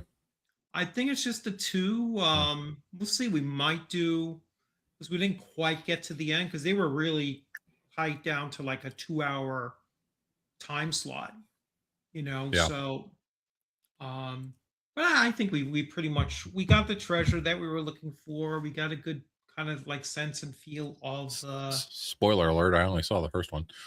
Oh, so that's fine. Yeah, we got to the end of it, sort of. I think a lot of them, I believe, have collab links, so they're on mics, but when you click subscribe, it'll show both of us. Yeah. So some of those stuff, which is fun. I did a couple collabs with RP Grandpa this week, James, on the new OSC PDFs. The OSC stuff. So we did a quick hitter for like 20 minutes, and that actually got a ton of views. And then we did a deep dive for like an hour and 20 minutes, and literally went through every single change that I could find. Verdict is, don't bother. So, Grognard said that most modern published adventures are mid. One, I think I'd a lot like are. to say that. Well, one, I think right off the bat, I'd like to say that somebody with the name Grognard using the word mid is contradictory. But so I think anybody that uses the word meh is more Grognard than mid. Anybody use the word mid is not a Grognard. Yeah. So there's that. Oh no, I know Grognard in real life. That's Spencer. He's definitely a Grognard. I'm just saying, like mid, like that's something he that my he daughter hangs out says. with the Black Lodge guys, so that's how he gets all the youthful slang. But yeah, I think it's harder to write or design stuff that's more of a modern thing, because, or are you talking modern? Are you talking modern genre or modern like published recently? I think it's published recently. I think he means today. Recently. Yeah, published recently. Yeah. Well, I mean, there's always, the depends on who doesn't. Fuck you, Gary.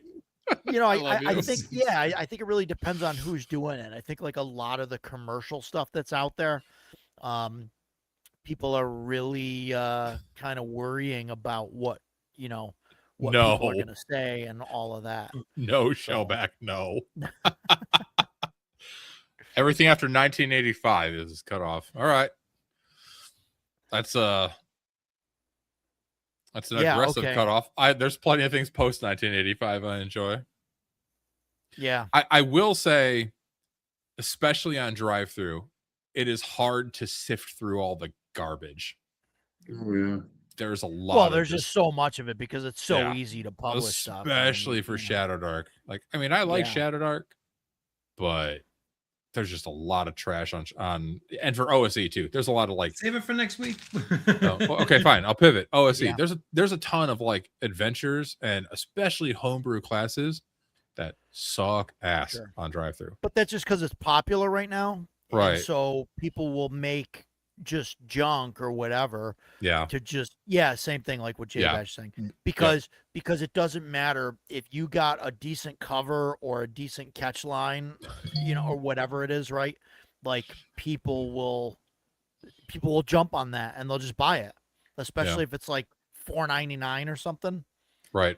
Like people will be like, "Oh yeah, sure, 20 custom classes for OSE, absolutely sure, I'll buy it."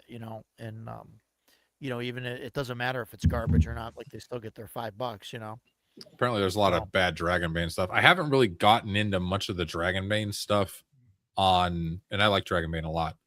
Yeah. On Drive-Thru RPG, there's a few Dragonbane creators that I like. So this I got off Yes. drive through. This is actually a really good adventure, my Yeah. opinion. I ran it for my guys. I have recaps for it. Did- They've written other stuff too. I don't Yeah. have that stuff, but this was really good. I've got a couple of their Dragonbane. things, and it looks awesome. Yeah. Yeah, I don't have nearly as much third-party Dragonbane stuff. I do have Shadows over Gloomshire, but that creator, Robin, also made the Caravan Secret, which I've read, but I haven't run. And his or her, I don't know, world setting is Amarath. Yep, I have that. So it's a really cool. I was actually reading through this week because it just showed up on Monday, and there's a lot of interesting stuff in here. So it's a pretty cool, like really dark setting. There's a lot of cool new monsters in the bestiary in it for Dragonbane, and I love how Dragonbane monsters work with the just auto hit and everything. Yeah, it's great. So some advice for playing solo, which I don't do because I don't think I'm smart enough to figure out how to do it without cheating, because I always wind up looking ahead. But no, the other one I get is when Dundergar puts out stuff. I'll back Dundergar stuff because I think his Yeah, I don't have any of that, but it looks really good. I'd like to get I've some of that. ran this one, Evil at the End of the Path. It's very good. It bugs me because the last time I checked, they were only PDFs, and I want the physical. There is a website where you can get them. I'll link it to you. Oh, thank you. Yeah, you can get physicals, but I love drive through the only has Dragonbane. the PDFs. Yeah. So Yeah, my guys like Um, Dragonbane. They did. My son's like not as enamored with it as I am, but he did like it. Which is funny because like Shadow Dark was the opposite. Like that didn't really land with my group. My son didn't mind it, but he only played a couple sessions. yeah, I think Shadow Dark's popularity will definitely wane. I think everything does. I think everything ebbs and flows. So yeah, I think it's starting to already. Take it easy, Rich. Yep, gotta run, guys. Have a good night. Yeah. I have been summoned. All right. Yeah, Enjoy the time with the Yeah, wife and Shadow the Dark is child. going to pick up again once it gets once the Western Reaches starts ending up in people's hands. Yeah. Yep. Yeah, I think it'll it's going pick to up really, again. explode again, and we'll see a good showing of it in 2027. That's for sure. I think it's supposed to hit around November. November, December, Yeah, we'll see. I'll believe it when I see it at this point. Agile Monk stuff is supposed to hit around November as well, or around there. So that's another one that I am going to spend a lot of time on. And I'm excited for that. Just a quick channel note. So I'm going into my next grouping of things on my shelf tour, and these ones are going to be pretty controversial. I'm sure that I will get an explosion of views and everything because on my shelf, the next running of it is oh my god, I'm not familiar with that. All right, so it should be a lot of fun dealing with that, and not full reviews, just the quick things, but I will link them back to my old reviews, which are some of the biggest. Why do you even? I don't even. Never mind. Why? Because I was told. I don't even know why you would never. I was told not to. Because you were told it was like the worst or possibly second worst. I was ever. told do not. I was told by the Pathfinder, official forums back in 2014. Hey, there's this game out there. Do not get this. We want to boycott this and blah, blah, blah, blah. And I was like, I was like, don't threaten me with a good time, right? Or don't threaten me with, something that's controversial. So I looked and the into guy it. The guy that wrote it killed somebody and burned a church down. Yeah. Wait, it was 10 what? bucks. I knew nothing about the guy. I didn't know that he was in prison for murder. I didn't know that he was, some death metal rock god. He's probably made so much money off of this thing. Black metal. It's by that guy. I forget Yeah. his name, but I know So- who you're talking And about. they were like, "Oh, this thing is like blah blah blah." And it was $10. So I was like, "Hey, for $10, Yeah. I would like to learn Yeah. for myself." And I started reading through it, and I was like, "Yeah, I could see why they're looking at these various things." And yes, the first edition is very, very racist and blah blah blah. You know, especially like anti-Semitic and that kind of thing. Okay. We should but probably bring it back The to game adventures rules now. itself, though, I was like, hey, these are pretty decent rules, you know, and I could separate all that other nonsense, you know, the lore of it, and just look at the rules mechanics, and they were actually pretty solid rules mechanics, you know. Excuse so I me, was like, all right, Mrs. cool. Bloodworth. All right, Can you yeah, please come get him? yeah. So I was like, all right. I was fairly impressed with the rules, and then I started digging into it, and I was like, no, they're attacking him for his views or his, you know, his whatever, but I'm just looking at game mechanics. And the game mechanics are actually pretty darn solid mechanics. Not so much in the first edition, you know, the first edition, but that wasn't the edition I started with. I started with 2.4, you know, so second edition, the fourth iteration of that. And I was like, all right, this is, you know, pretty decent stuff. And I was the only channel that was covering this at all. I mean, everybody, I was like, you know, screw them all. I'm going to cover it anyway. You know, I have like 10,000 views on the first video breakdown I did on this thing. And so I was all right, cool. Then, so then I don't know how, like I was asking for rules clarifications because I found some bugs in it, you know, and I was like, no, this is broken. At this point, once you do this, you're going to have a broken character by 5th level.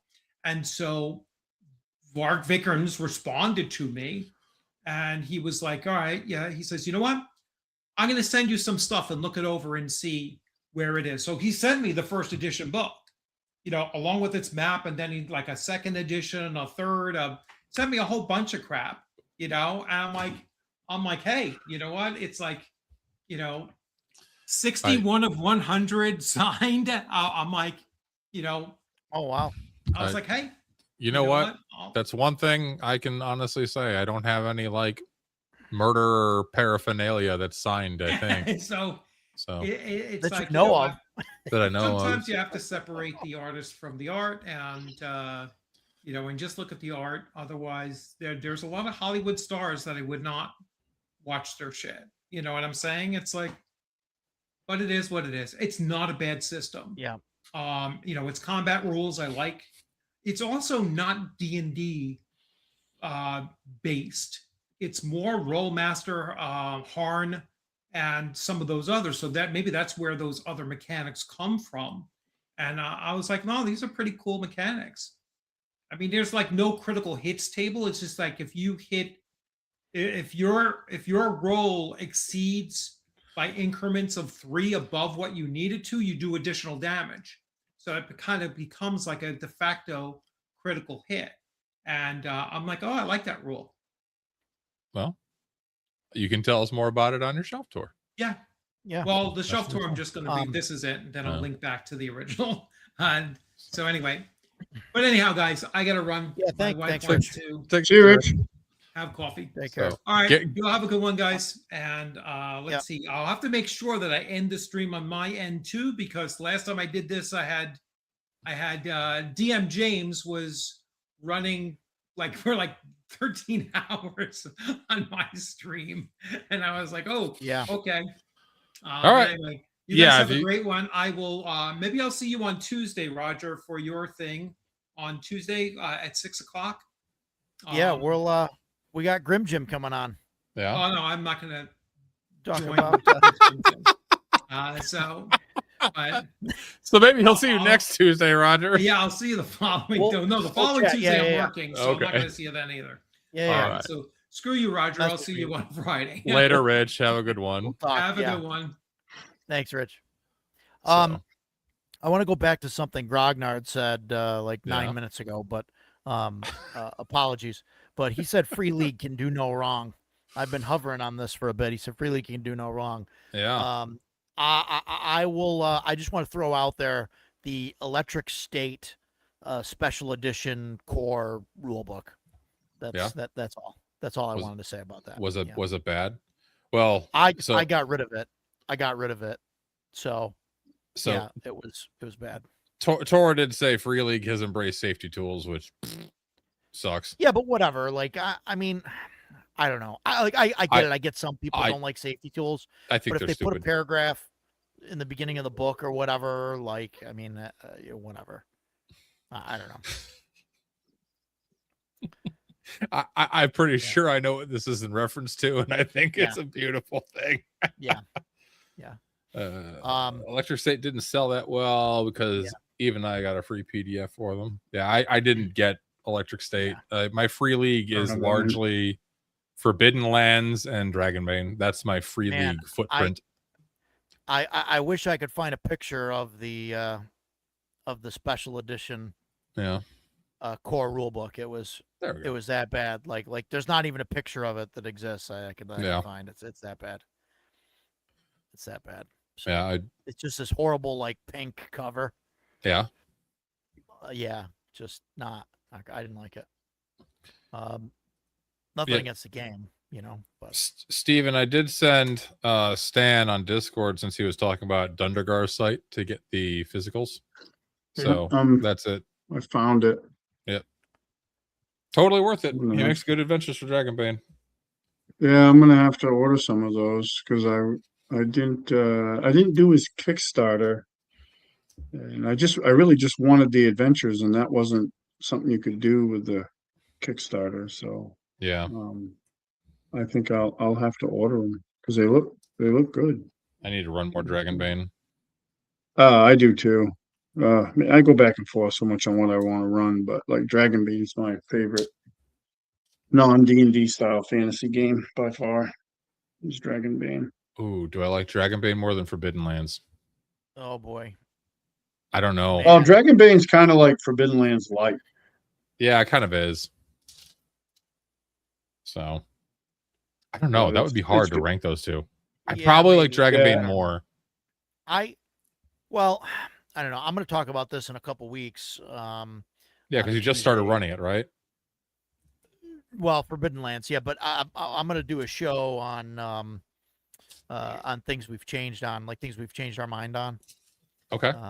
And like I'm going to bring that up then. But there's some stuff about Forbidden Lands that I'm not sure if I'm okay with or not. Which I get that. If I am okay with them, that all of a sudden it means that there's other things that other systems that I've pushed out that I think I'm okay with. Other So- year zero engine systems or no. I'll talk about it in a couple weeks. Things like All right. Cypher System, which Ah. is a crazy comparison there, but I'm yeah. I think intrigued. the thing with like Yeah. Dragonbane and Forbidden Lands. Now I haven't played Forbidden Lands. No. I have it all, but I haven't played it. But Yep. I think the focus of those two games is different. Taurus says Dragonbane's greater than Forbidden Lands. Fight me. Yeah. It depends on what you want to do. Yeah. If you want a game that's heavy exploration and Forbidden into Lands. all of that stuff, like then Forbidden Lands, I think is the Yeah. thing you want to go with. Dragonbane has some of that stuff. I mean, that's why it's called Forbidden Lands Light, but Yeah. it's not to the extent that It's I a more really like the Forbidden Lands inventory system. I really like how that works. yes. with the, dice Dragonbane is D100 roll under divided by 5. It's a D20 roll under Yeah. system. It's Yeah, really you just fun use a and D20 really easy. instead. No, I can't. Super simple. Yeah. I'm gonna with drop just a picture enough of the, Crunch in it to make it not Yep. overly simple. I dropped a screenshot of in the Grognards Assemble Discord chat there, so you Nice. can see that's the Electric State cover, Oh, the normal that's horrible. cover, and the special edition. I see. The normal cover is Cover. 1,000 times better. Well, I sold that at CNY. yeah, I did mean, an the auction. special edition cover is kind of swastika-esque. Well, I mean that aside, I mean it just like Or it's 70s just, disco. really not great. Yeah. So Man, if I paid for a special edition, I got that, I'd be a little upset. Paul, I'll talk about that in a couple weeks. In a couple weeks. I think it's one of the things that I've Change your that I'm mind. coming around to. I'm changing my mind Nice. on. Oh, nice. Good. Because Dragonbane's great. I Yeah. mean, my It's- only issue with it, well, I mean, other than the roll low, like feels bad, like that's always a thing in my brain, you I know. get that. But Big number good. the, We're conditioned to it. the thing that really got me is that they're all, for the most part, like fixed difficulty. Okay. Like you know what I mean, and that's like a problem for me. And I know the arguments, and there's armor and things and all that, but it's just a Banes and I don't know, boons. And, but I think I'm coming around to it. I'm coming around to it about not giving a shit about that, and about, you know, not caring about like the realism and stuff. And so I think that's like one of the things, and one of the reasons why I wanted to talk about, you know, the changing the mind thing. That'll be fun. nice. So, but Paul's gonna jump on too. Ooh, that'll be rumor has good. it. So we can hear about how much he hates all So- D20 games. Yeah, I mean, yeah, I'm sure that'll come up a little bit, you know. Yeah. Um, I'm but, just kidding. I like yeah. Paul. No, I think it'll be a good discussion. Yeah. You know. Cool. So, fun times. So, Nice. Well, yeah. I know we're getting pretty close to wrap up time. Is there anything else you guys wanted to touch on for what the Are we? topic was Oh, in geez. theory? Yeah, it's almost I actually Not hard. I got about a half a page of notes that Okay. I had before we started, and I think we covered everything there. yeah. No, I- I had a bulleted list, and I had thievery as number one, stealing things. I Yeah, I had was just gonna say that. real world inspiration, right? Yeah. I talked about that a little bit with like the crocodiles and the cathedral thing. I had reskinning existing adventures because I think there's some fun, creative aspects to that. Yeah. Yeah. I had just doodling. I didn't really talk about that, but sometimes I'll just start kind of doodling dumb shit Doodling on a stuff, notebook. Yeah. And then it becomes a thing. You know what I find like kind of helps, and this is like ridiculous, right? And but I do this, okay? Whenever you're watching a TV show or a movie, Mhm. gamify everything. Yeah. You know, like okay, like he shoots a shot and then like barely misses or whatever, you know what I mean? Then it's like, oh, okay, so he Yeah. like rolled, he's like one short on the AC, or like he's one thing, or like, oh, and then he's gonna do it again, so maybe he's pushing the roll, or oh, that's a failure, or this is a jump check, you know what I mean? And like you start running that, and you can like convert things, you know, like from a movie onto paper, and you can convert it to like whatever genre or whatever system that you want, you know. Okay. And I think that's like important to do that, you know, like take notes or like memorize, you know, and then because everything's a reference, so use it, especially if it's already timed out on a screen or whatever. Then Yeah. you know, just use that, write down the beats, you know. And Robin Laws wrote a book about it's called Beating the Story, and it's about how to, you know, upbeat, downbeat, like different kind of beats and stuff. And you could do that and make that like into a rough outline of an adventure. You know, just fill in what you need to. Yeah, But I like it. that's you know, yeah. So J Bash thinks we should do a stream where we roll up some adventures using the Throne of Adventure Design. Yeah.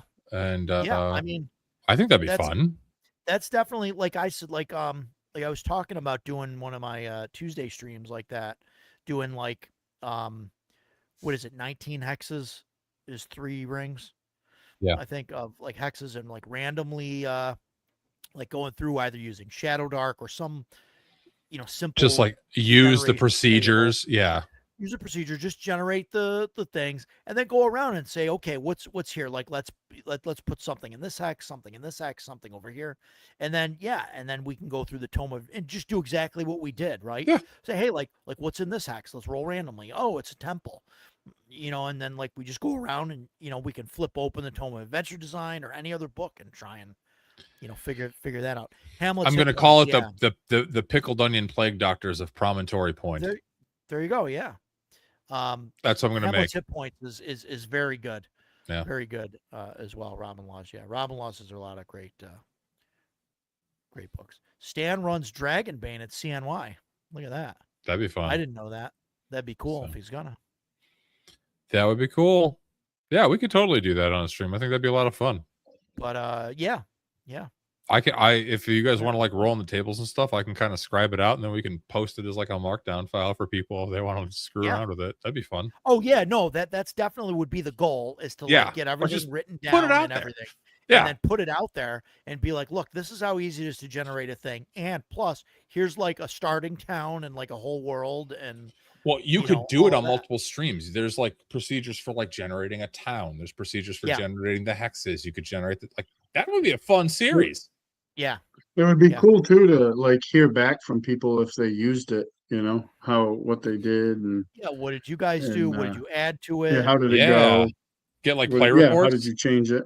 Sell it on drive-through. Well, yeah, I mean, I would like eventually, if it was done and it was like a handful of pages, I would put it on drive-through and just as a, as like a free download or whatever. Yeah. So it's like a freebie. Just so people can get it, Thank you, J Bash.